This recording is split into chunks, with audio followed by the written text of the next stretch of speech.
Hello everyone, मेरा नाम प्रियंका दांगी है और आप मेरे चैनल टारगेट एमपीपीएससी विद प्रिया पर हैं।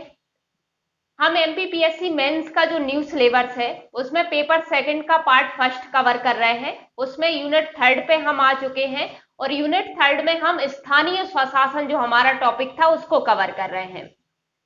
जैसा मैंने आपको बताया था कि स्थानीय स्वशासन दो प्रकार का होता है, ग्रामीण स्थानीय स्वशासन और शहरी स्थानीय स्वशासन। अभी हम ग्रामीण स्थानीय स्वशासन कर रहे हैं यानी पंचायती राज व्यवस्था, जिसके 3 पार्ट में अपलोड कर चुकी हूँ। उसकी पृष्ठभूमि, उसके संवैधानिक प्रावधान क्या थे वो सब मैं बता चुकी हूँ। उसमें मैंने आपको राज्य वित्त आयोग भी बताया है और राज्य निर्वाचन आयोग भी बताया है। अच्छा, ये टॉपिक चूंकि हमारे प्री में भी कॉमन है तो इसलिए हम प्री के हिसाब से भी सारे फैक्ट देख रहे हैं। मेंस वालों के लिए यहां से लॉन्ग क्वेश्चन बनने की संभावना बहुत कम है। यदि कोई किसी फैक्ट से या किसी अनुच्छेद से यदि बनेगा तो शॉर्ट क्वेश्चन ही बनेगा, 3 नंबर में बन सकता है और ज्यादा से ज्यादा कोई एक आध चीज वो आपसे 50 शब्द में पूछ सकते हैं। 200 शब्द से यहां से क्वेश्चन बनने की संभावना ना के बराबर है। क्यों नहीं बनेगा? क्योंकि भाई इस यूनिट में काफी ऐसे टॉपिक हैं जहां से उन्हें लॉन्ग क्वेश्चन मिल जाएगा तो वो जबरदस्ती यहां से नहीं बनाएंगे। ठीक है, तो बहुत ना के बराबर संभावना है, लॉन्ग क्वेश्चन तो यहां से नहीं बनेगा। अब ये टॉपिक जो पंचायती राज व्यवस्था है ये ना सिर्फ हम सिविल सर्विसेज और फॉरेस्ट सर्विस वालों के लिए इंपॉर्टेंट है, बल्कि एमपीपीएससी जो अदर एग्जाम कंडक्ट करा रही है जैसे वेटनरी है और मेडिकल ऑफिसर है, एडीपीओ और इंजीनियरिंग सर्विस वाले भी जो होते हैं, यानी जो ये एग्जाम एमपीपीएससी कंडक्ट करा रही है उसमें 150 नंबर का जो मध्य प्रदेश का सिलेबस जोड़ा है उसमें पंचायती राज व्यवस्था उनका टॉपिक है, तो ये उनके लिए भी इंपॉर्टेंट है। और एमपी के अदर एग्जाम होते हैं जैसे पटवारी होता है, उसमें तो अच्छा खासा वेटेज ये रखता ही है पंचायती राज व्यवस्था, और अदर एग्जाम भी जो होते हैं उनमें भी यहाँ से क्वेश्चन बनते हैं। तो हम सब फैक्ट कवर कर रहे हैं तो ये आपके लिए सभी एग्जामों के लिए इंपॉर्टेंट है। अच्छा, अब हम आज के वीडियो में क्या करेंगे, तो हम मध्य प्रदेश में पंचायती राज व्यवस्था किस प्रकार से है वो देखेंगे और हमारे जो बचे हुए फैक्ट होंगे वो कवर कर लेंगे। और जो पिछले सालों के कुछ क्वेश्चन मुझे मिले हैं, ज्यादा तो मैं नहीं देख पाई लेकिन जितने भी मिले हैं मैं वो आपको कवर करवा दूंगी। यदि आपके सामने और भी क्वेश्चन आए, वैसे तो मुझे उम्मीद है मैंने सफिशिएंट फैक्ट आप लोगों को लिखवाए हैं, आप उनमें से इसको सॉल्व कर सकते हो, इसके किसी भी क्वेश्चन को सॉल्व कर सकते हो। लेकिन फिर भी यदि नहीं बने तो आप मुझसे कमेंट बॉक्स में पूछ सकते हो, मैं आपको उसका आंसर बता दूंगी। ठीक है, चलिए अब टॉपिक स्टार्ट करते हैं। मैंने क्या कहा था जब हम पृष्ठभूमि देख रहे थे तब हम ये चीज डिस्कस कर चुके थे कि जब बलवंत राय मेहता समिति ने सिफारिशें की थी कि भाई पंचायतों का गठन करो, तो क्या था, केंद्र ने प्रायोगिक तौर पर राजस्थान में और फिर दूसरे नंबर पे आंध्र प्रदेश में ये गठित कर दी थी। फिर राज्यों से कह दिया था कि आप अपने यहाँ अपनी व्यवस्थाओं के हिसाब से विधि बना लीजिए और पंचायती राज व्यवस्था अपने यहाँ पे जिसको लागू करना है वो कर सकता है।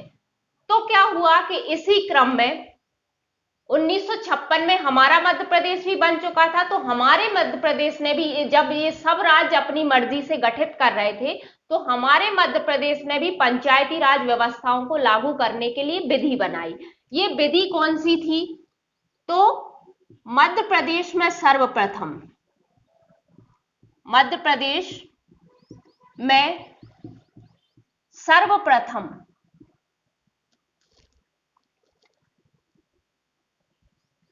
मध्य प्रदेश पंचायती राज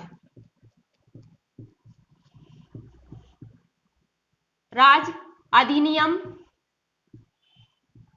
1962 लागू किया गया।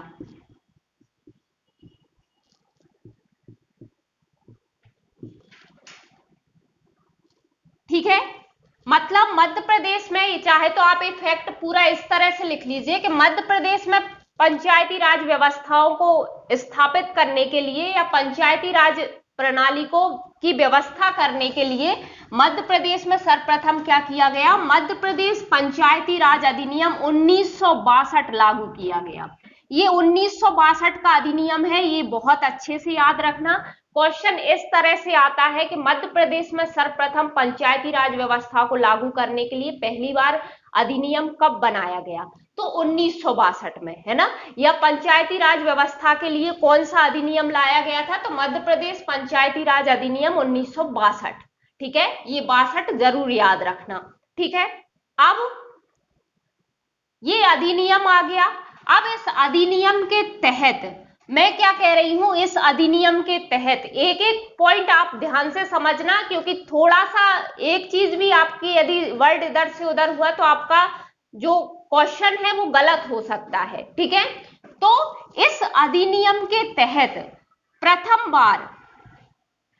बार ग्राम पंचायतों के चुनाव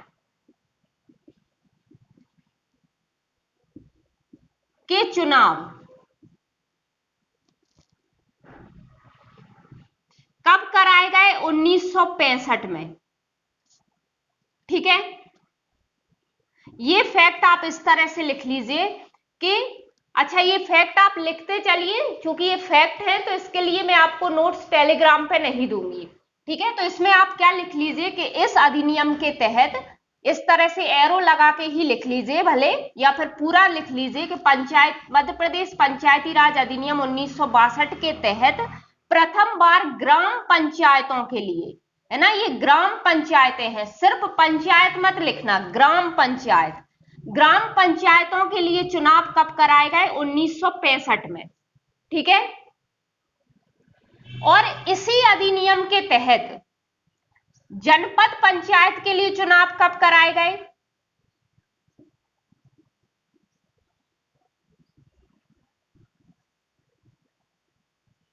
ये फैक्ट आप पूरे लिखते चलना, 1971 में।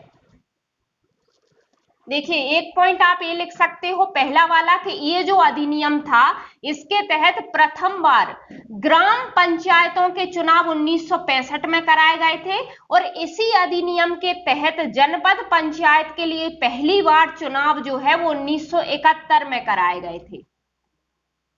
ठीक है, 1971 में। ये दोनों डेट, ये दोनों सन आप याद रखना कि पहली बार ग्राम पंचायतों के लिए कब कराए थे और जनपद पंचायतों के लिए कब कराए थे। ठीक है, तो अलग अलग करवाए थे, ग्राम पंचायत के लिए अलग करवाए थे, जनपद पंचायत के लिए अलग करवाए थे। इसलिए मैंने कहा था स्पष्ट कि ग्राम पंचायत है, सिर्फ पंचायत वर्ड नहीं लिखना है। ठीक है, ग्राम पंचायत और जनपद पंचायत। अब यहां इन दोनों के लिए चुनाव हो गए थे, है ना, और इसी तरह प्रक्रिया चलती भी आ रही थी, हर 5 साल में चुनाव होते भी थे। फिर क्या हुआ, मैं इसको हटा रही हूं, ये 2 फैक्ट आई होप आपने लिख लिए होंगे। अब अधिनियम था जो 1962 का, उसमें संशोधन भी हुए समय समय पर। तो एक संशोधन हुआ 1981 में और एक हुआ 1990 में।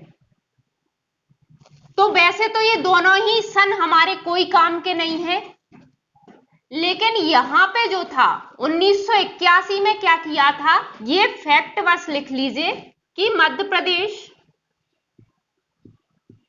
प्रदेश पंचायती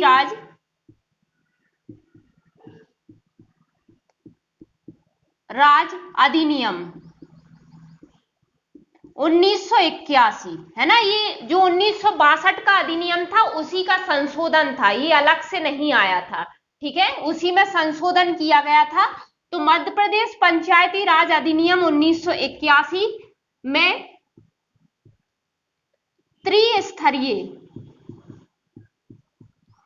त्रिस्तरीय पंचायती राज व्यवस्था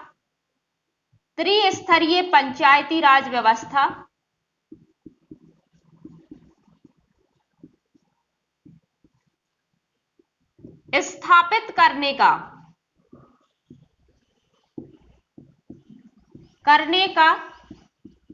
प्रस्ताव रखा गया।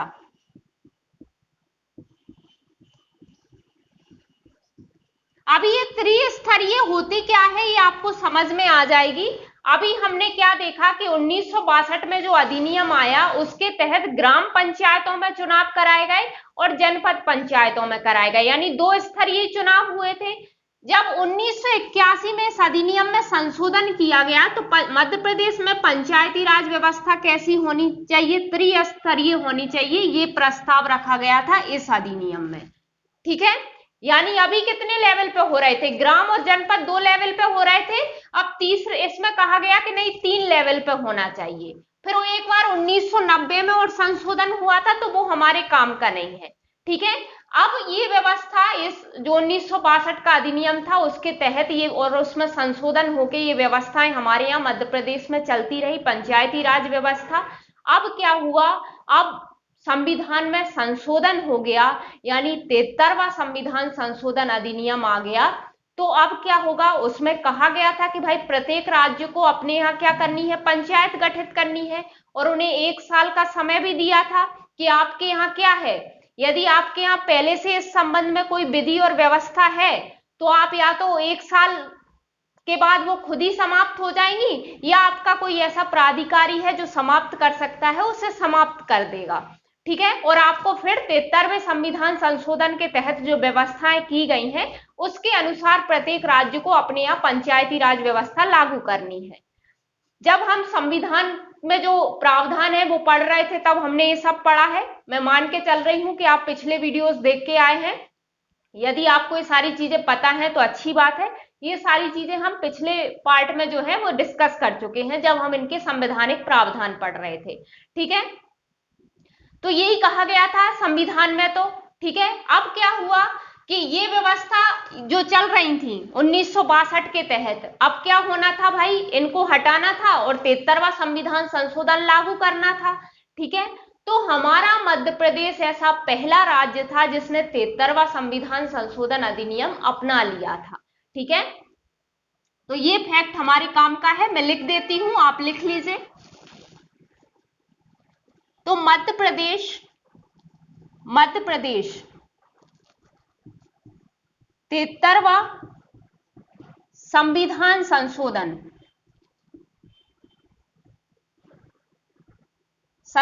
अधिनियम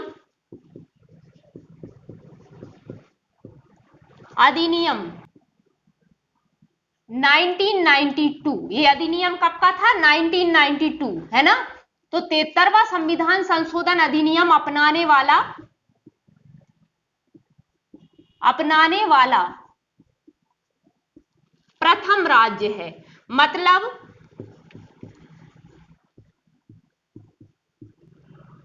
यानी मध्य प्रदेश ऐसा पहला राज्य था जिसने अपने यहाँ क्या कर लिया था, अपने यहाँ जो पंचायती राज व्यवस्था से संबंधित जो 73वां संविधान संशोधन था उसे अपना लिया था या उसे लागू कर लिया था। ठीक है, अब ये 73वां संविधान संशोधन अधिनियम कब का है, तो 1992 का, लेकिन हम ये देख चुके थे कि ये 1993 में लागू हुआ था। ठीक है, ये चीजें हम देख ही चुके हैं।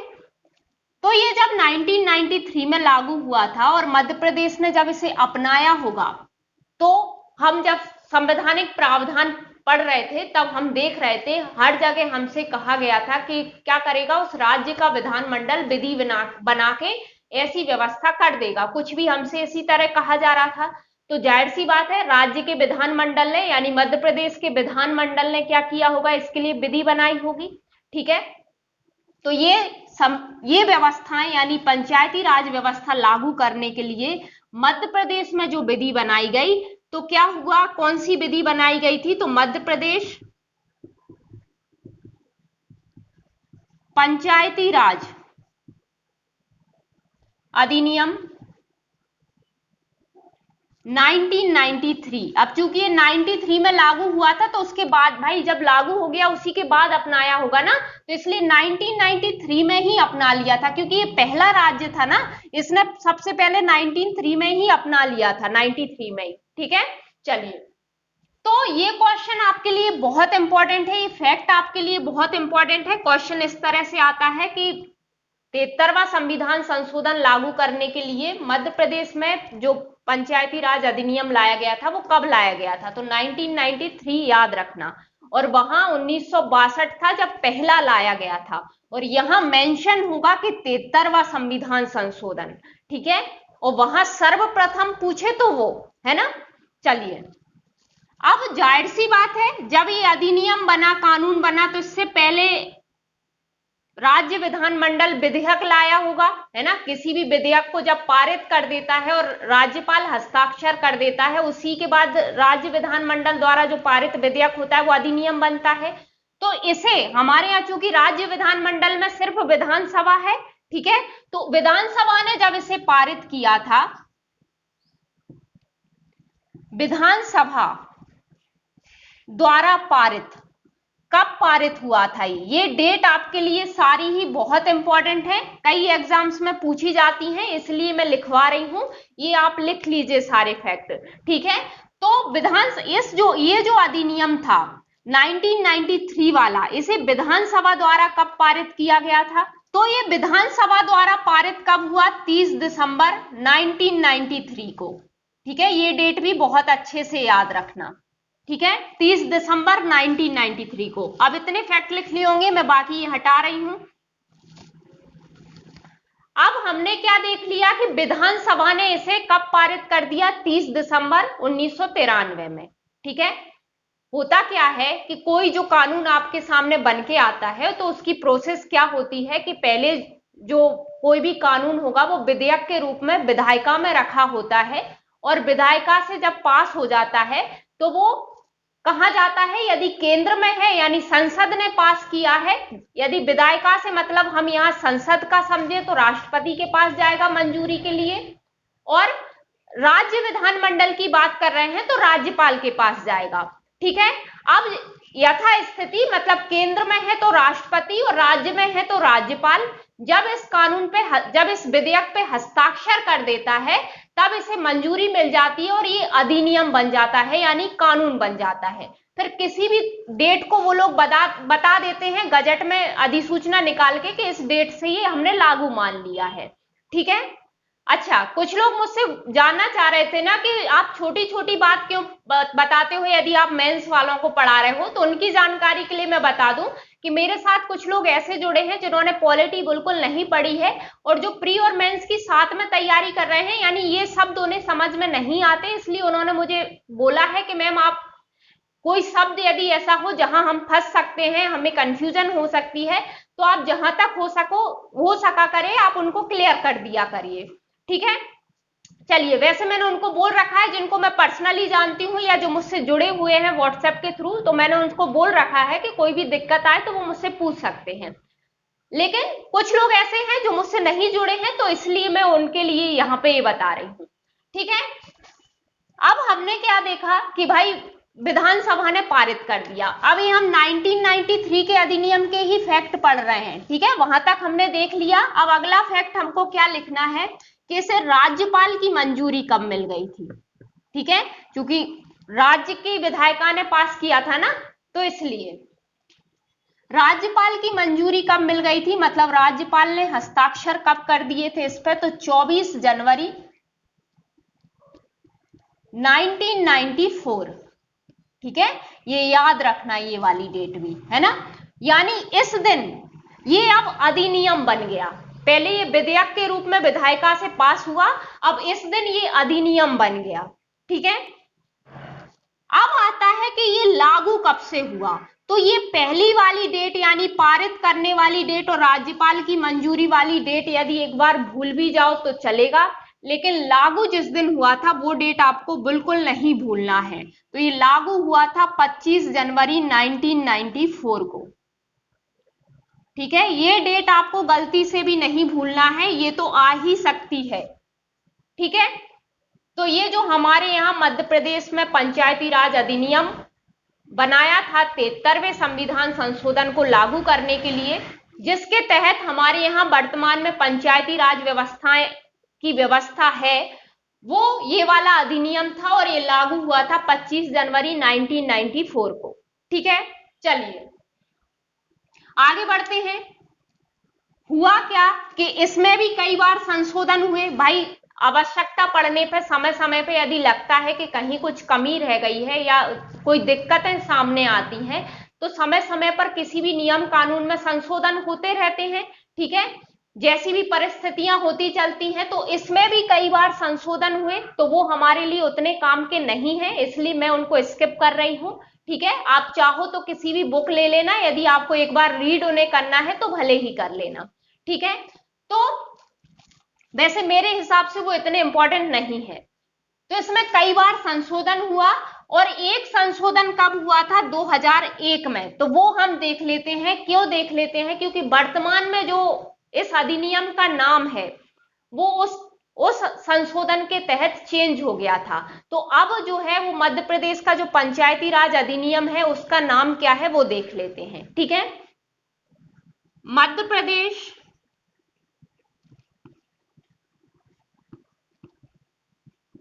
पंचायती राज एवं ग्राम स्वराज अधिनियम 2001।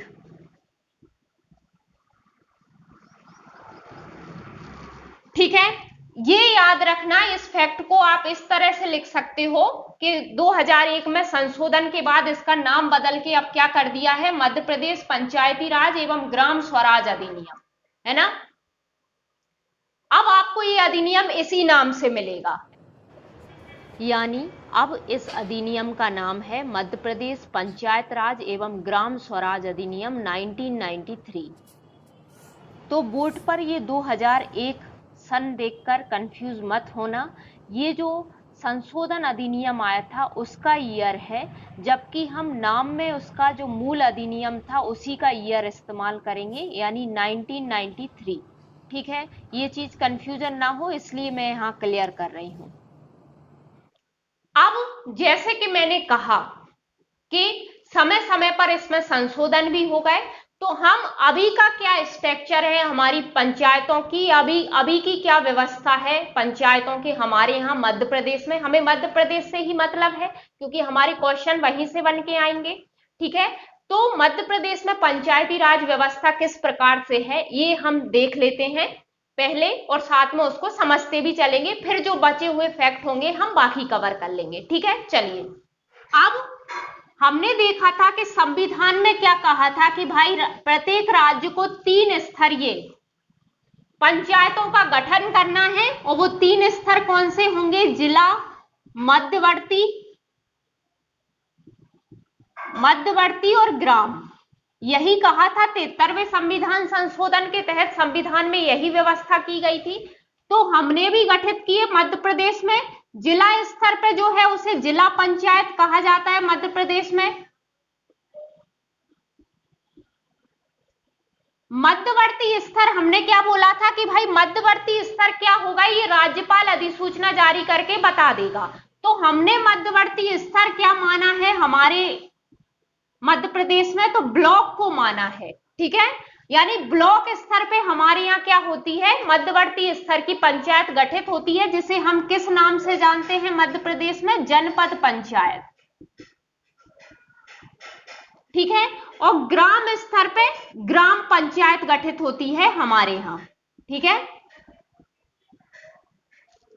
ये 3 व्यवस्थाएं हमने करी। मतलब जैसे ही हमने 73वां संविधान संशोधन अपनाया तो हमने क्या कहा कि हमारे यहाँ तीनों स्तर पे इस प्रकार से होगा, यानी जिला स्तर पे जिला पंचायत होगी, मध्यवर्ती स्तर पे जनपद पंचायत होगी और ग्राम स्तर पर ग्राम पंचायत होगी। ये इस नाम से जानी जाएंगी। ठीक है, और ये जो मध्यवर्ती है तो हमारे यहाँ क्या डिसाइड किया गया है कि मध्यवर्ती हम ब्लॉक को मानेंगे, है ना, विकास खंड। ठीक है, चलिए अब हम देख लेते हैं कि इसमें कैसी क्या व्यवस्थाएं हैं तीनों स्तर पे। इस तरह से बॉक्स आप बना लीजिए तीनों के लिए, तो क्या रहेगा, याद करने में इजी पड़ेगा। अब हमने क्या कहा 3 स्तर की होंगी, तो हमने यहां लिख लेते हैं ग्राम पंचायत, यहां लिख लेते हैं जनपद पंचायत, और यहां लिख लेते हैं जिला पंचायत। इस तरह आपको याद करने में इजी रहेगा। तो मेरा सजेशन यही है कि आप इसी तरह से नोट्स बना लीजिए। देखिए हमने क्या देखा था कि संविधान में कुछ बेसिक व्यवस्थाएं कर दी थी और बाकी राज्य विधानमंडलों से कह दिया था कि आप अपने यहाँ विधि बना के बाकी की व्यवस्थाएं आप कर लो, और ये सारी व्यवस्थाओं को भी आपको ध्यान में रखना होगा। मतलब संविधान में जो व्यवस्थाएं हैं वो तो रहेंगी ही, और आप इस संबंध में जो भी विधि बना के करना चाहो आप कर सकते हो। ठीक है, बाकी संविधान में जो व्यवस्थाएं हैं उन पर कोई फर्क नहीं पड़ना चाहिए, इसके अधीन रहते हुए आप अपने यहाँ विधि बनाओ। तो हमारे मध्य प्रदेश ने भी बनाई, हमने देखा भी 93 का अधिनियम। ठीक है, तो इन तीनों के संबंध में अब मध्य प्रदेश में क्या व्यवस्थाएं हैं वो हम देख लेते हैं। तो पहला तो कहा गया है कि जो ग्राम पंचायत रहेगी वो 1000 से अधिक आबादी वाले गांव में होगी, है ना, यानी 1000 प्लस आबादी वाले गांव में गठित होगी। ठीक है, यानी जो ग्राम पंचायत होगी, जहां जिस गांव की आबादी 1000 से ज्यादा होगी वहां पे क्या हो जाएगी, ग्राम पंचायत गठित हो जाएगी। इसके लिए क्या कहा गया है, ये पहला पॉइंट है। इस तरह से पॉइंट बना के लिख लीजिए तो आपको जल्दी याद हो जाएंगी। ठीक है, तीनों के बारे में अलग अलग लिखने बैठोगे तो वो याद नहीं रहती हैं।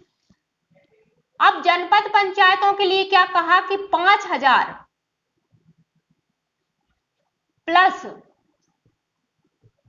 आबादी वाले विकास खंड यानी ब्लॉक, विकास खंड में गठित होगी जनपद पंचायत। और जिला पंचायत के लिए क्या कहा कि 50,000 प्लस आबादी वाले जिले में ये गठित होगी जिला पंचायत। अब ये देखिए, क्या जिस गांव में 1000 प्लस आबादी नहीं है क्या वहां पे ग्राम पंचायत नहीं होगी? होगी, है ना। कैसे होगी कि एक गांव है, उसके पास में कोई बड़ा गांव है, तो उसकी और दोनों की पंचायतें मिला के एक ही पंचायत हो जाएगी। या मान लो 2-3 गांव छोटे छोटे हैं, उन 2-3 को ही मिला के, जहां तक एक क्राइटेरिया पूरा हो जाएगा यहां तक 2-3 गांव को मिला के उनके लिए एक पंचायत बना दी जाएगी। इस तरह से किया जाएगा। तो 1000 प्लस आबादी पे गांव में ग्राम पंचायत बनेगी, गांव में बनेगी, है ना, ग्राम स्तर पर, ये स्पष्ट कह दिया है। 5000 प्लस आबादी वाले विकास खंड में जनपद पंचायत बनेगी हमारे यहाँ, और जिस जिले की आबादी 50,000 प्लस होगी यानी 50,000 से अधिक होगी वहां पे क्या बनेगी, जिला पंचायत बनेगी। ठीक है, अब दूसरा पॉइंट देखते हैं कि इसमें सदस्य संख्या कितनी होगी। तो इसमें कहा गया है कि सदस्य संख्या जो है वो मिनिमम तो 10 होनी चाहिए और मैक्सिमम 20 हो सकती है, यानी 10 से लेके 20 तक हो सकती है सदस्य संख्या। ठीक है, अब जनपद पंचायत के लिए क्या कहा गया है, इसकी सदस्य संख्या कितनी होगी? तो इसमें कहा गया है कि इसमें भी मिनिमम तो 10 हो सकती है और मैक्सिमम 25 हो सकती है।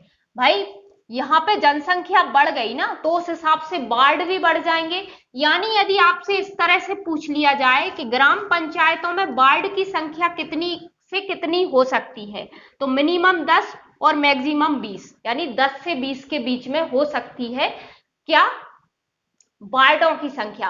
हर वार्ड से एक सदस्य चुन के आता है, यानी ये वार्डों की संख्या भी है ना, सदस्य संख्या ही वार्डों की संख्या है, और हर वार्ड से एक सदस्य चुन के आता है। ठीक है, कैसे चुन के आता है वो हम अभी देखेंगे। तो सदस्य संख्या क्या कितनी है जनपद में, 10 से 25, और जिला पंचायत में सदस्य संख्या कितनी है, तो इसमें है मिनिमम वही 10 है और मैक्सिमम क्या हो सकती है, 35। तो ये आप याद रख लेना, ये वार्डों की भी संख्या है, ये सदस्य संख्या भी है, यानी इतने ही इसमें वार्ड होंगे इन तीनों में और इतने ही सदस्य संख्या है। ठीक है, मिनिमम 10 हो सकती है, मैक्सिमम 20 हो सकती है ग्राम पंचायत में, मिनिमम तीनों में एक ही है। इसे ऐसे याद रख लेना, 20, 25, 35। ठीक है, और मिनिमम का 10, तीनों में सेम ही है। ठीक है, अब इन सदस्यों का निर्वाचन कैसे होता है? ठीक है, ये सदस्यों के पास एरो लगा लेना जिससे आपको याद रहे कि हम सदस्यों के निर्वाचन की बात कर रहे हैं। इनका निर्वाचन कैसे होता है? तो सदस्यों का तीनों का ही प्रत्यक्ष होता है। ठीक है, प्रत्यक्ष मतलब जनता सीधे चुनती है इनको।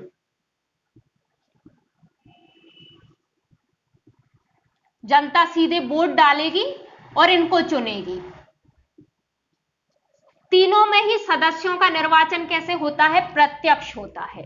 ठीक है, अब आते हैं कि इनका मुखिया या अध्यक्ष जो होंगे उनका निर्वाचन कैसे होगा, क्योंकि यहां तो सदस्य शब्द लिखा है तो इनके मुखिया भी होते हैं, अध्यक्ष भी होता है ना। तो ग्राम पंचायत में जिसे अध्यक्ष माना गया है पंचायत का, उसे हम मुखिया कहते हैं, मुखिया के नाम से जानते हैं। और हमारे यहां इस मुखिया को क्या कहा जाता है मध्य प्रदेश में? तो सरपंच। और एक पंचायत में, ग्राम पंचायत में होता है उप सरपंच। होता है। इसके ब्रैकेट में लिख लीजिए यहां पे कि निर्वाचन कैसा होता है इसका? प्रत्यक्ष। आप सरपंच के लिए प्रत्यक्ष वोट डालते हो, मतलब आप खुद वोट डाल के सरपंच को चुनते हो, तो उसका चुनाव कैसे होता है? प्रत्यक्ष। तो ये याद रखना, ये क्वेश्चन कई बार पूछा जा चुका है। जो एमपी का पटवारी का एग्जाम हुआ था वहां पूछा गया था कि मध्य प्रदेश में ग्राम पंचायतों के सरपंच का चुनाव कैसे होता है, किस प्रकार से होता है? तो प्रत्यक्ष निर्वाचन होता है। ठीक है, यानी जनता सीधे चुनती है। और उप सरपंच कैसे चुना जाता है? तो इसका ब्रैकेट में लिख लीजिए निर्वाचन अप्रत्यक्ष। अप्रत्यक्ष मतलब इसे जो सदस्य हम चुन के भेज रहे थे ये इसको चुनते हैं, उप सरपंच को। ठीक है, तो यानी सदस्य उप सरपंच को चुनते हैं, तो वो हम जनता सीधे नहीं चुन रही है, इसलिए उसे अप्रत्यक्ष निर्वाचन कहेंगे, है ना। क्योंकि सदस्य चुन रहे हैं, हम सदस्यों को चुन के भेज रहे हैं। जिसको हम डायरेक्ट चुन रहे हैं उसका प्रत्यक्ष निर्वाचन हो गया।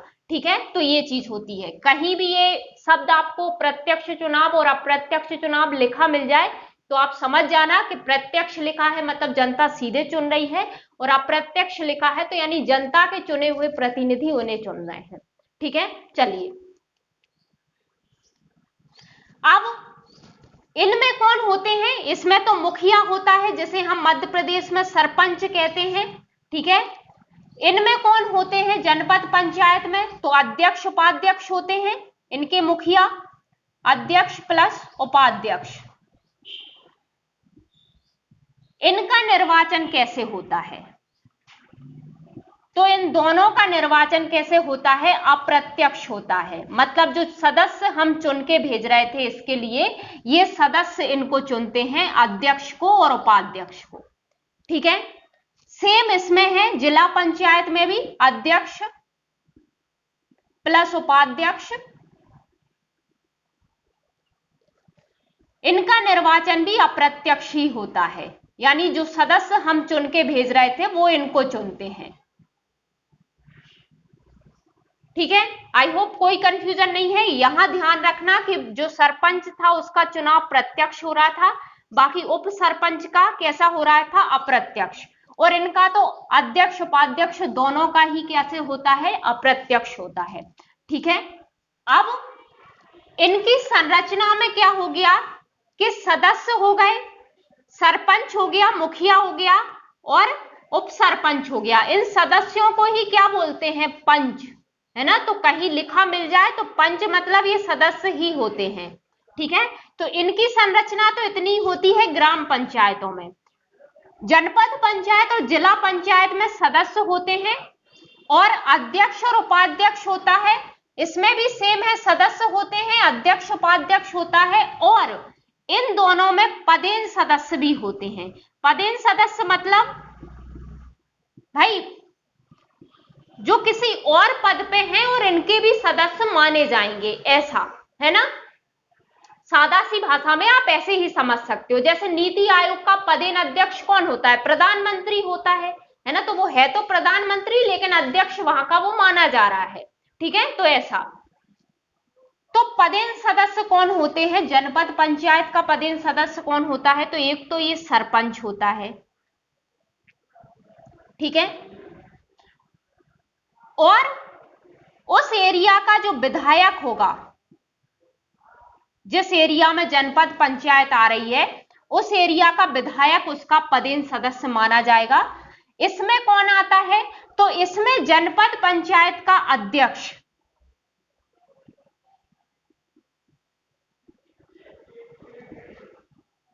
जनपद पंचायत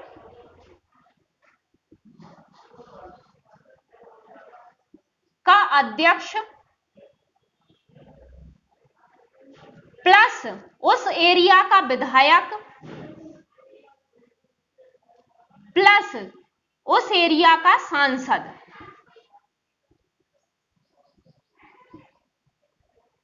है ना, उसी एरिया का, है ना, जिसमें ये जिला पंचायत आ रही है उसी एरिया का विधायक और सांसद, ये याद रखना। ठीक है, ठीक है, तो ये याद रखना, ग्राम पंचायत में कोई भी पदेन सदस्य नहीं होता है, जनपद पंचायत में होते हैं पदेन सदस्य, इसका सरपंच और उस एरिया का विधायक।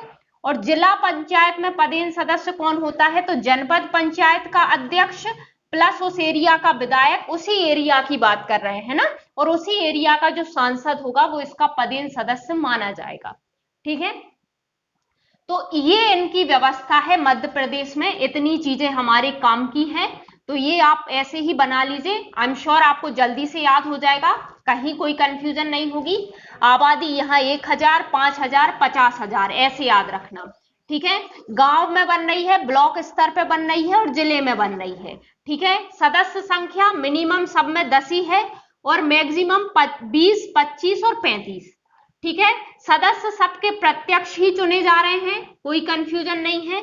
मुखिया की बात करें या अध्यक्ष की बात कर रहे हैं तो हमारे यहाँ ग्राम पंचायत का जो मुखिया होता है उसे सरपंच बोला जाता है, सरपंच का प्रत्यक्ष होता है और बाकी सबके क्या हो रहे हैं? अप्रत्यक्ष चुनाव हो रहे हैं, उप सरपंच का भी और इनके अध्यक्ष और उपाध्यक्ष के भी।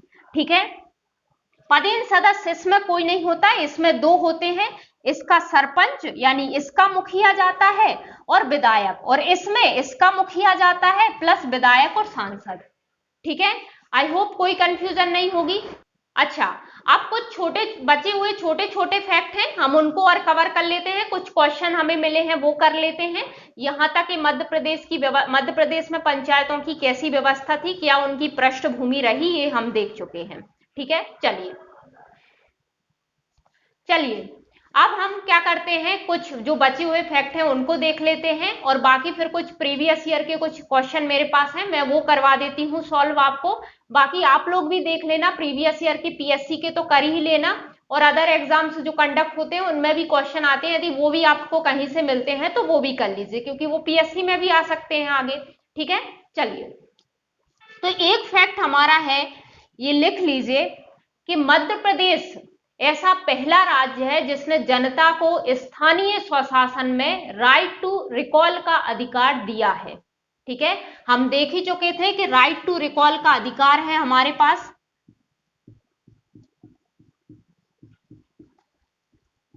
ठीक है, तो मध्य प्रदेश ऐसा पहला राज्य है, स्थानीय स्वशासन कहा है मैंने, तो वो उसमें पंचायतें भी आ जाएंगी और नगरीय निकाय भी आ जाएंगे। ठीक है, चलिए, और इसके तहत सबसे पहले हटाया किसे गया था? तो पल्लविका पटेल को।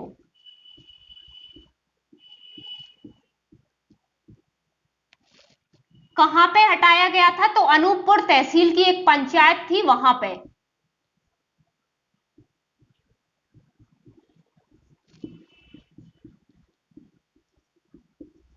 तो ये फैक्ट आप पूरा लिख लीजिए कि राइट टू रिकॉल के तहत पहली बार मध्य प्रदेश में पल्लविका पटेल को, ब्रैकेट में लिख लेना, अनूपपुर तहसील की पंचायत को हटाया गया था। ठीक है, तो पल्लविका पटेल को पहली बार हटाया गया था, वैसे ही कहीं आया तो नहीं है ये किसी भी एग्जाम में अब तक, लेकिन चूंकि बुक में फैक्ट था तो मुझे लगा मुझे करा देना चाहिए, है ना।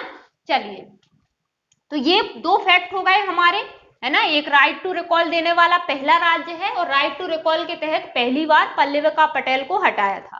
ठीक है, एक क्वेश्चन ही आया था कि मध्य प्रदेश में जो है वो स्थानीय स्वशासन में महिलाओं को कितना प्रतिशत आरक्षण दिया है ना। तो क्वेश्चन आप इस इफेक्ट आप इसी तरह लिख लीजिए कि मध्य प्रदेश में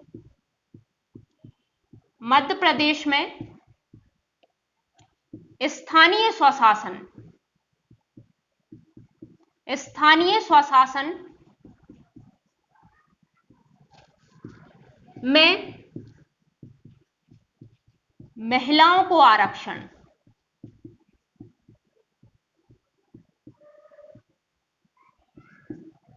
कितना प्रतिशत है, तो 50%। ठीक है, ये याद रखना, स्थानीय स्वशासन में महिलाओं को हमारे मध्य प्रदेश में 50% आरक्षण दे दिया है। ठीक है, चलिए आगे बढ़ते हैं। अब ये तो कुछ फैक्ट मुझे एक्स्ट्रा याद आए जो मैंने बता दिए, हो सकता है कोई एक आध फैक्ट छूट गया हो। यदि आपको कहीं भी क्वेश्चन मिले तो आप मुझे कमेंट बॉक्स में पूछ लेना। कुछ क्वेश्चन मुझे मिले हैं, हम कुछ फैक्ट हमारे उसके साथ कवर हो जाएंगे। ठीक है, तो एक क्वेश्चन मुझे ये मिला था कि मध्य प्रदेश में जो है प्रथम बार पंचायतों के चुनाव कब हुए थे 73वां संविधान संशोधन लागू होने के बाद, है ना। ये मुझे व्यापम का एक क्वेश्चन मिला था और व्यापम का ही एक क्वेश्चन इस तरह से भी मिला था कि मध्य प्रदेश में राज्य निर्वाचन आयोग के गठन के बाद पहली बार चुनाव उसने कब कराए थे। तो राज्य निर्वाचन आयोग 73वां संविधान संशोधन के तहत ही गठित हुआ, हमने देखा, है ना।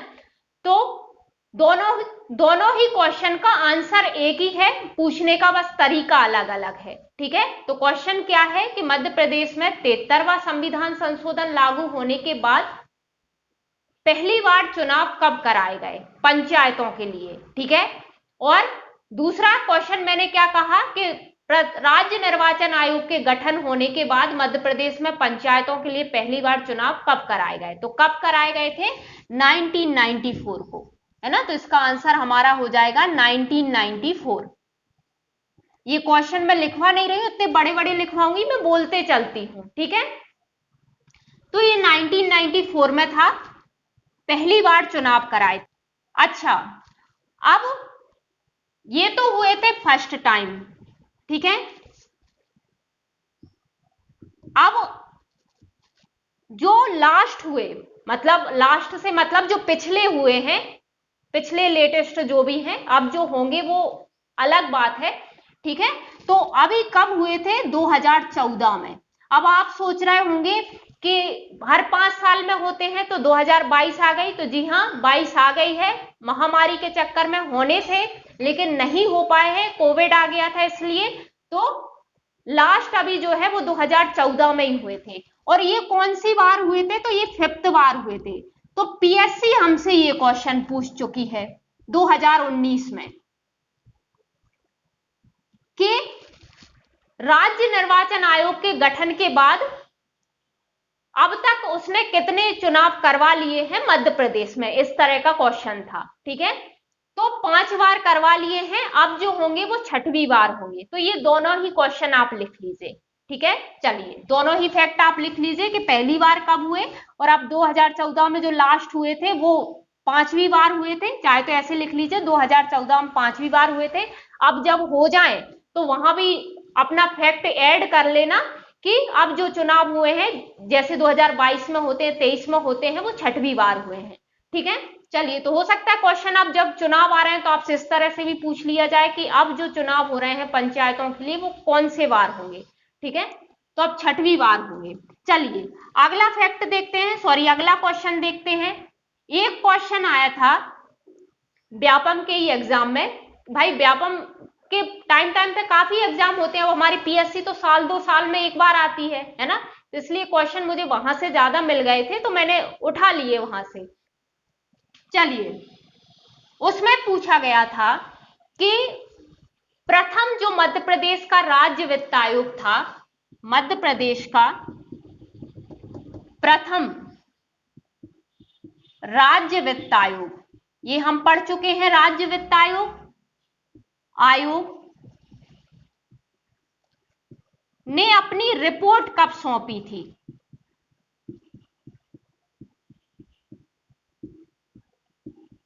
ये क्वेश्चन था। तो इसका आंसर है 1996। जब हम राज्य वित्त आयोग पढ़ रहे थे तब मैंने आपको एक सारणी दी थी।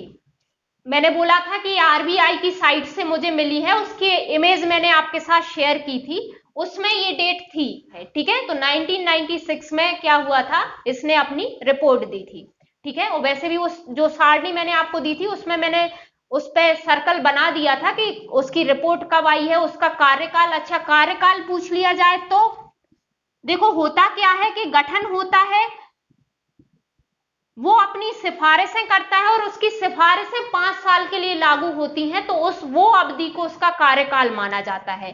तो इसका कार्यकाल कब से कब तक था? तो 1996 से 97 से लेके 2001 तक, ठीक है। ये इसका कार्यकाल था भाई। ये वित्तीय वर्ष के फॉर्म में ले लिया ना हमने, है ना। तो ये 96 97 से लेके 2001 तक इसका कार्यकाल था, यदि कार्यकाल पूछ लिया जाता है कभी तो, ठीक है। वैसे तो ये जो सारणी मैंने आपको दी थी वो आरबीआई की साइट से निकाली थी, उसमें ये चीजें मेंशन थी, है ना। चलिए आगे बढ़ते हैं। अच्छा, अब मुझे व्यापम का ही एक क्वेश्चन मिला था कि वर्तमान में मध्य प्रदेश में ग्राम पंचायतों की संख्या कितनी है। तो ये क्वेश्चन आप लिख लीजिए। मैं वहां जहां ग्राम पंचायत, जनपद पंचायत और जिला पंचायत बता रही थी वहां मुझे बताना चाहिए था, लेकिन मेरे दिमाग से स्किप हो गया, ठीक है। तो हम तीनों की देख लेते हैं, ग्राम पंचायत, जनपद पंचायत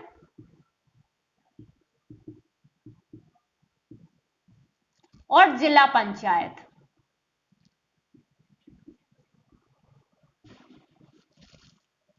तो देखिए, ग्राम पंचायतों की वैसे बुक की बात करूं तो कई बुक में अलग अलग है, कुछ अलग अलग आंकड़े उसके दिए हैं। तो मैंने क्या किया, मैंने किसी भी बुक का नहीं लिया, क्योंकि क्या पता पीएससी किसका माने, ठीक है। तो इसलिए मैं गलत क्यों उपलब्ध कराऊं, और ये बात मैं आपसे सामने स्पष्ट कह रही हूं कि भाई मैंने किसी बुक का नहीं लिया। मैंने कहां से लिया है, तो मैंने लिया है 22,811। और ये कहां से लिया है, तो जो मध्य प्रदेश के जो विभाग है, पंचायत एवं ग्रामीण विकास विभाग, उसकी जो ऑफिशियल साइट है वहां पे हर जिले की ग्राम पंचायतों की संख्या लिखी हुई है। वहां मैंने ये टोटल किया था, कुछ 8-10 दिन पहले मैंने चेक किया था वहां पे, तब तक तो यही थी। आप क्या करना, आप एक बार अपनी संतुष्टि के लिए उस विभाग की साइट पे जाना, पंचायत एवं ग्रामीण विकास विभाग की। वैसे तो कुल ग्राम पंचायतें सर्च करोगे तो वो आ ही जाएगा, ऑटोमेटिक विभाग की साइट ही आ जाएगी। वहां जाके आप भी इनको पूरा टोटल कर सकते हो, ठीक है। तो वहां हर जिले की दी है, हालांकि निवाड़ी अभी वहां पे अपडेट नहीं किया है कि निवाड़ी भी जिला बन गया है, तो वहां पे 51 जिलों की ही दी है, ठीक है। लेकिन टीकमगढ़ से अलग हुआ था, तो जाहिर सी बात है टीकमगढ़ की जो ग्राम पंचायतें थी वही उसमें गई होंगी, ठीक है। और यदि और ज्यादा है भी तो देखो बुक्स में तो अलग अलग है, तो अपन क्या करते हैं, किसी ऑथेंटिक सोर्स से उठा लेते हैं ना, ताकि जब हमें ऑब्जेक्शन लगाना हो तो कम से कम हमारे पास एक ठोस आधार होना चाहिए कि भाई यहां से मान के हमने ये अपना आंसर टिक किया है, ठीक है। जब मैंने जैसा कहा कि क्वेश्चन मुझे व्यापम में मिला था, तो व्यापम का कुछ 1-1.5 साल पहले एग्जाम हुआ था और उसने इसका आंसर माना था 23,006। अब ये डेटा भाई मैं व्यापम से तो पूछने जाऊंगी नहीं कि आपने कहां से लिया, है ना। तो ये मुझे कहीं मतलब प्रमाणिक रूप से कहीं नहीं मिला, एक बुक में ये था, लेकिन मैंने ऑफिशियल साइट से ही उसके उठाया है। तो ऑफिशियल साइट का ए है, चाहे तो आप ब्रैकेट में लिख लीजिए, और बाकी आप इसके साथ भी देख लीजिए। 1-1.5 साल पहले का था तो कह नहीं सकते हैं कि ये है या नहीं है। कई बार जो संस्थाएं होती हैं वो गलत आंसर भी मान लेती हैं, और उनकी फाइनल आंसर सीट आने के बाद हम कुछ नहीं कर सकते, ठीक है। तो मेरे हिसाब से आपको इसी के साथ जाना चाहिए, क्योंकि आपके पास एक प्रमाण होगा जब आपको ऑब्जेक्शन लगाना होगा तब, ठीक है। मैंने ये 10-15 दिन पहले चेक किया था, आप एक बार अभी या एग्जाम से पहले, आप कोई भी एग्जाम दे रहे हो उससे पहले उस साइट पे जाके अपने जो भी आंकड़े वहां पे अपडेट हो गए हो वो अपडेट कर लेना, ठीक है। और सबसे बेस्ट क्या है कि अब क्या होने वाले हैं, चुनाव होने वाले हैं, तो न्यूज़पेपर में आए दिन कुछ ना कुछ आता रहेगा पंचायतों का, तो उस पर नजर रखना, हो सकता है ये डेटा आपको वहां अच्छे से मिल जाए, है ना। तो वो भी एक ऑथेंटिक सोर्स ही हो जाएगा, तो आप वहां से भी ले सकते हो। तो ये ऐसा नजर रखना कि कितनी पंचायतें हैं, यदि मध्य प्रदेश में ऐसा कुछ आता है तो न्यूज़पेपर में, ठीक है। जनपद पंचायतें टोटल है 313, ये हर जगह एक ही आंकड़े हैं, तो इसमें हमें कोई कंफ्यूजन नहीं है, ठीक है। 313 है। ये जिला पंचायतें 52 हो गई हैं, ठीक है। तो इन दोनों में कोई कंफ्यूजन नहीं है भाई। कंफ्यूजन कहां होती है, जब अलग अलग सोर्स में अलग अलग चीजें दी होती हैं, ठीक है। तो हम किसकी माने, ठीक है।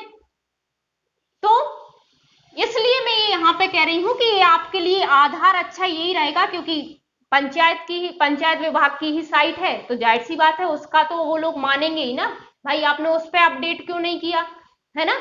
तो इस आधार पे हम ऑब्जेक्शन वहां लगा सकते हैं, बाकी ये दोनों यही है। चलिए, तो ये क्वेश्चन हो गया, आपने क्वेश्चन आई होप लिख लिया होगा। चलिए आगे बढ़ते हैं।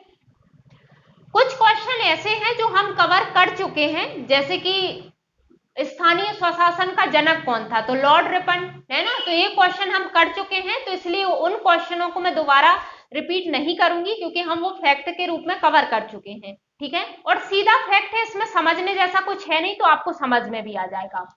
एक क्वेश्चन आता है कि लोकतंत्र की सबसे छोटी इकाई कौन सी है।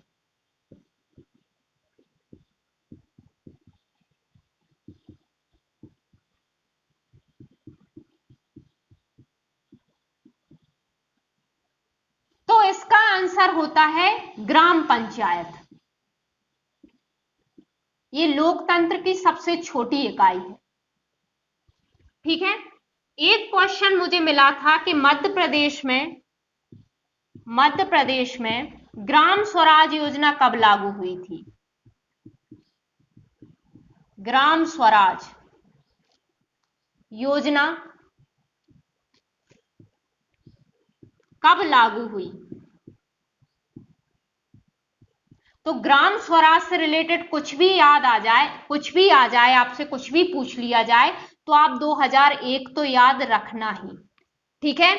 अब ये लागू कब हुई थी, तो 26 जनवरी 2001, ठीक है। चलिए अगला क्वेश्चन क्या है, तो देखिए क्वेश्चन यहां लिखवाने से मेरा और आपका दोनों का टाइम वेस्ट होगा, इससे अच्छा है कि मेरे पास 2019 का क्वेश्चन पेपर है ना। तो मैं इसमें से आपको बता देती हूं, 4-5 क्वेश्चन आए हैं इसमें, वो हम पहले कवर कर लेते हैं, और एक 2020 का भी पेपर रखा है मेरे सामने, तो 20 वाले में आए होंगे वो भी देख लेंगे, ठीक है। 18 का भी रखा है, और बाकी कुछ मुझे जो है वो पुराने प्रीवियस ईयर के जो सॉल्व पेपर थे उसमें से मिले थे कुछ क्वेश्चन, ठीक है। तो हम कर लेते हैं। इनमें कौन कौन से क्वेश्चन आए हैं, मैं यहां लिखवाने की बजाय आपको क्वेश्चन बोलते चलती हूं, आप चाहो तो यहां कर लो, नहीं तो प्रीवियस ईयर में जब आप लगाओगे क्वेश्चन तो आपको मिल ही जाएंगे ये क्वेश्चन, ठीक है। 19 का हम देख रहे हैं, तो 19 में पहला क्वेश्चन क्या है कि पंचायती राज संस्थाओं को संवैधानिक मान्यता प्रदान करने की अनुशंसा करने वाली समिति का नाम बताइए। तो देखिए जब हम समितियां देख रहे थे, तो हम देख ही चुके थे समितियों में कि LM सिंघवी जो समिति थी, उसने पहली बार क्या किया था, पंचायतों को संवैधानिक रूप से बाध्यकारी कर दो या अनिवार्य कर दो, ये अनुशंसा की थी, यानी संवैधानिक दर्जा देने के लिए कहा था पंचायतों को LM सिंघवी ने। इसमें ऑप्शन भी है LM सिंघवी, क्या क्या ऑप्शन है, अशोक मेहता समिति, के संथानम समिति, LM सिंघवी समिति और GV राव समिति। देखो GV राव ने भी किया था, लेकिन उससे पहले LM सिंघवी कर चुके थे, है ना, उनकी समिति ने कर दिया था, तो इसलिए इसका आंसर LM सिंघवी ही आएगा, ठीक है। अच्छा, इसमें अशोक मेहता का मैंने बोला है ऑप्शन, तो यदि इस तरह से क्वेश्चन आपके सामने आता है कि 2 स्तरीय पंचायतों के गठन की सिफारिश किसने की थी, तो उसका आंसर अशोक मेहता होगा, है ना, अशोक मेहता समिति। ये क्वेश्चन मुझे मिला नहीं है, लेकिन ये आ सकता है। चलिए आगे देखते हैं, आगे एक आध क्वेश्चन और होगा, वैसे 4-5 देखे थे मैंने इसमें जी। एक क्वेश्चन है कि मध्य प्रदेश राज्य निर्वाचन आयोग में निम्नलिखित में से कौन आयुक्त नहीं रहा। देखिए, जब हम राज्य निर्वाचन आयोग पढ़ रहे थे तो मैंने आपको फर्स्ट बता दिया था और जो अभी वर्तमान में है वो बता दिए थे। मैंने आपसे क्या कहा था कि आप साइट पे जाके एक बार सबके नाम पढ़ लीजिए, इस तरह का क्वेश्चन आ सकता है। तो देखो मिल गया ना क्वेश्चन, है ना। पीएससी इस तरह के क्वेश्चन पूछती रहती है, सचिव के भी पूछ लेती है वो, राज्यपाल की तो पूछ ही रही है कब से, मुख्यमंत्री की तो पूछ ही रही है ना। तो इस तरह से आपको ये नेता प्रतिपक्ष हुआ, विधानसभा अध्यक्ष हुए, राज्यपाल, मुख्यमंत्री, ये जो मेन मेन लोग हैं इनके आप क्रम भले याद मत रखना, एक बार उनके नाम याद रखना। एटलीस्ट इतना तो उनको पढ़ लेना कि जब हमें सामने ऑप्शन के रूप में दिखे तो हमें याद आ जाए। तो इसमें ऑप्शन था श्री गोपाल शरण शुक्ल, है ना, श्री आर परशुराम और डॉक्टर अजीत रायजादा और श्री अवनी वैश्य। तो अवनी वैश्य नहीं थे, बाकी ये तीन तो रहे हैं। ठीक है, चलिए ये हो गया।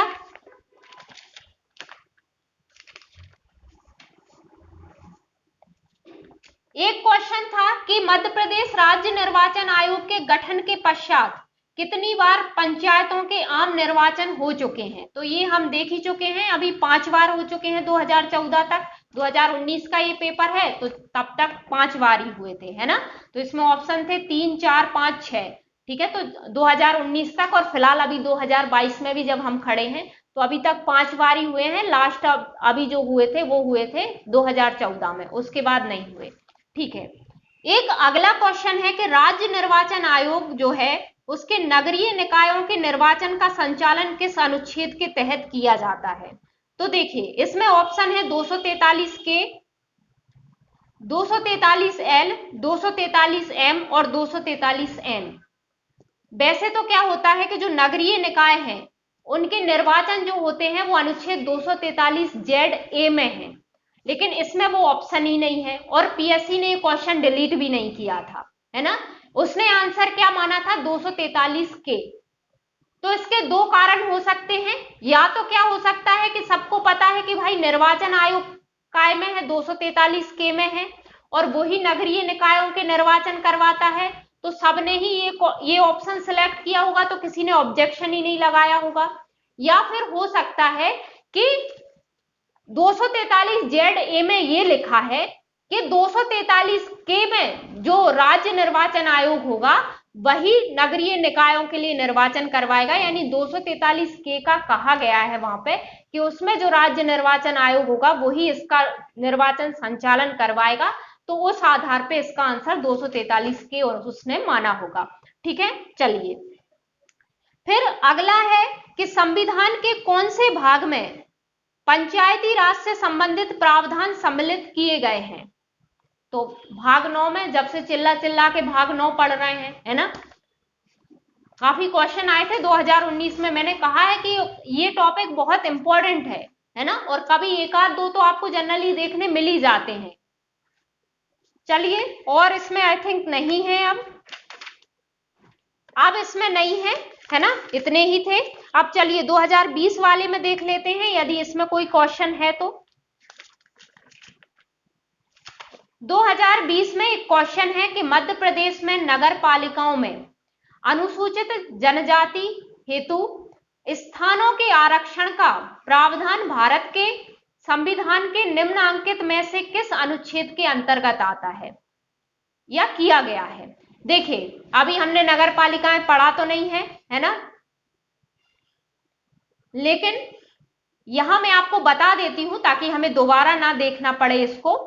तो इसमें ऑप्शन दिए थे 243 ना 1, 243 धा 1, है ना, मतलब एक मतलब इनका खंड है ये, और 243 दा 1 और 243 पा 1। यानी इसमें नहीं समझ में आए हिंदी की नंबरिंग में तो मैं इंग्लिश वाली नंबरिंग बता देती हूँ। 243 T1, 243 S1, 243 R1 और 243 U1। तो ये 243 T का जो खंड है एक, उसमें है नगर पालिकाओं के लिए आरक्षण। जैसे हमने पंचायतों के लिए देखा था ना, ऐसे ही इनके लिए आरक्षण कहां पे है, 243 T में है। ठीक है, चलिए, तो खंड में तो कंफ्यूज होने की जरूरत ही नहीं है, आपको इतना भी पता होगा कि 243 टीमें हैं तो आपका काम हो जाएगा। ठीक है, अगला क्वेश्चन देखते हैं, एक और है इसमें। हाँ, ये है कि मध्य प्रदेश निर्वाचन आयोग का गठन किया गया था, तो हमने डेट देखी थी 1 फरवरी 1994 को, ये डेट हम देख चुके हैं। चलिए, अब 2018 का और है, उसमें और देख लेते हैं, और कुछ क्वेश्चन मेरे पास और लिखे होंगे तो उनको भी देख लेते हैं। चलिए, 18 वाला तो मुझे मिल नहीं रहा है, 18 वाले में आई थिंक नहीं थे इसके क्वेश्चन। ठीक है, चलिए, तो ये तो कुछ पुराने पेपर थे मेरे पास, जो उनमें से क्या क्वेश्चन आए थे वो मैंने बता दिए। अब मुझे कुछ एक दो क्वेश्चन और मिले हैं, तो एक क्वेश्चन था, मैं इसको हटा रही हूं यहां से। एक क्वेश्चन था कि जो त्रिस्तरीय पंचायती राज व्यवस्था है उसकी सिफारिश किसने की थी, है ना? तो किसने की थी? त्रिस्तरीय पंचायती राज व्यवस्था की सिफारिश किसने की थी भाई? तो ये की थी बलवंत राय मेहता समिति ने, ये हम देख ही चुके हैं फैक्ट के रूप में भी। बलवंत राय मेहता समिति। एक और क्वेश्चन मिला था मुझे कि कुशल ग्रामीण प्रशासन के लिए प्रसिद्ध राजवंश है। तो जब हम पृष्ठभूमि देख रहे थे तो हमने देख ही लिया था कि भाई किसकी प्रमुख विशेषता थी इतिहास में, स्थानीय स्वशासन, तो चोल राजवंश की। ठीक है, तो इसका आंसर चोल राजवंश होगा। तो इस तरह का क्वेश्चन भी आ चुका है। ठीक है, आगे एक और क्वेश्चन मिला है, वो देख लेते हैं। अच्छा, वो क्वेश्चन इसी से रिलेटेड है, उसमें उल्टा पूछा है कि बलवंत राय मेहता समिति ने कितने स्तरीय पंचायती राज व्यवस्था की सिफारिश की थी? ठीक है, तो त्रिस्तरीय, उसका आंसर था त्रिस्तरीय। ठीक है, तो इसी को मतलब घुमा के पूछ लिया गया है कि बलवंत राय मेहता समिति ने कितने स्तरीय पंचायतों की जो है अनुशंसा की थी, वो तो त्रिस्तरीय। ठीक है, एक क्वेश्चन और है, उसे और देखते हैं। तो अगला क्वेश्चन ये है कि 73वें संविधान संशोधन का अनुपालन करने वाला